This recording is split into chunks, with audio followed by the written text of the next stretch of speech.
Hello mga beshi! So ayun nga, nakapagpakasal na kayo ng asawa mo dito sa China. Ano yung next step na gagawin ninyo? Kailangan yung pumunta sa pinakamalapit na police station kinabukasan para ipa-update yung huko ng asawa ninyo or yung household registry niya. Kasi single ang nakalagay doon, kailangan maging married. Pero kadalasan hindi nila nilalagyan ng married dun mismo sa huko niya. Pero sa system, updated na siya. Kaya wag kayong mag-alala kung halimbawa nakita nyo, ba't walang nagbago sa huko mo? Hindi nakalagay married, pero kasal na tayo. Huwag kayong magtaka kasi kadalasan ganun, hindi nila ina-update yung huko ng asawa ninyo. Pero sa system, updated na yon. Tsaka, hindi kayo malalagay kaagad sa huko. Kailangan, meron na kayong permanent residency para malagay kayo sa huko ng asawa nyo. Matagal pa yun, 5 years pa yun. Yun kung papasa kayo sa mga katakot-takot na requirements para maka-acquire ng permanent residency. And then, pagkatapos ninyong mapa-update yung huko niya, punta na kayo sa pinakamalapit na PSB or yung entry-exit kung saan kukuha ng visa. Pwede na kayong mag-apply ng residence permit. Kasi ang requirements lang naman doon, yung passport nyo, updated na huko, tapos yung red booklet, at saka yung police report of accommodation nung dumating kayo sa China. Diba pag dating ninyo, within 24 hours, kailangan kayong makapag-report na sa police station. Yon ang kailangan ninyong ipasa. Kaya mahalaga ang pagre-report kapag dumadating kayo dito sa China. Kasi isa yan sa requirement ng pagkuha ng residence permit.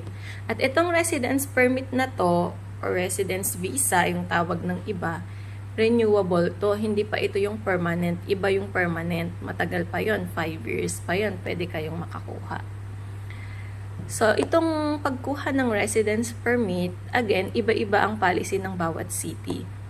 From tourist visa, may mga city na nagbibigay kaagad ng residence permit. Meron din namang mga city na hindi kayo allowed kumuha ng residence permit kapag tourist visa kayo. Kailangan nyo pang umuwi ng Pilipinas para mag Q1 visa, tapos pagbalik ninyo, tsaka kayo makakakuha ng residence permit. Pero karamihan naman dito, allowed naman yun na from tourist visa, bibigyan na kayo ng residence permit. Iba-iba nga lang yung duration of stay. Merong nagbibigay ng residence permit na 3 months, 6 months, 1 year. Depende yun sa city ninyo. Depende dun sa ibibigay ng officer. Meron din naman na from tourist visa, hindi residence permit ang binibigay kaagad, kundi Q2. Tapos after renewal ng siguro mga twice or thrice na renewal ng Q2, tsaka siya binibigyan ng residence permit. So, depende talaga sa city yan. Tapos, may mga city na sa unang kuha mo ng residence permit, nire-require ka na ng medical. Pero sa amin kasi, dun sa city ng asawa ko, hindi ako ni-require ng medical. 6 months ka agad ang binigay sa akin na residence permit. Kasi, sabi ng asawa ko, meron kasi kaming medical bago kami nagpakasal. Kasi requirement dun sa city nila. Kailangan medical kaming dalawa. Tinitingnan kung meron kang sakit or kung ano. Ang titingnan lang naman yung nakakahawang sakit. So, huwag kayong mag-alala. Okay lang yun.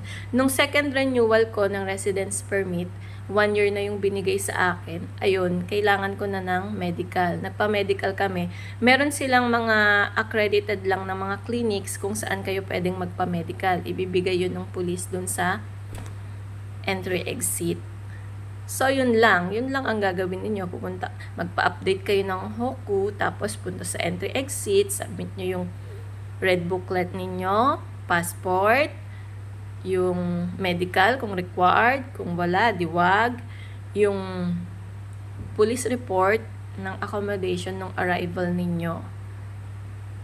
Yun lang ang kailangan. Tapos pipicturan na kayo doon, yung ilalagay doon sa residence permit ninyo. Kasi ang residence permit, mukha lang siyang visa. Kaya nga yung iba, ang tawag nila residence visa. Kasi para lang siyang visa. Tapos merong picture doon. May picture kayo doon. Tapos makikita nyo yung validity. And take note, kailangan ma-renew nyo ang residence permit ninyo at least 2 weeks bago ang expiry niya para hindi kayo magahol. Kasi minsan, ang processing nila iba-iba.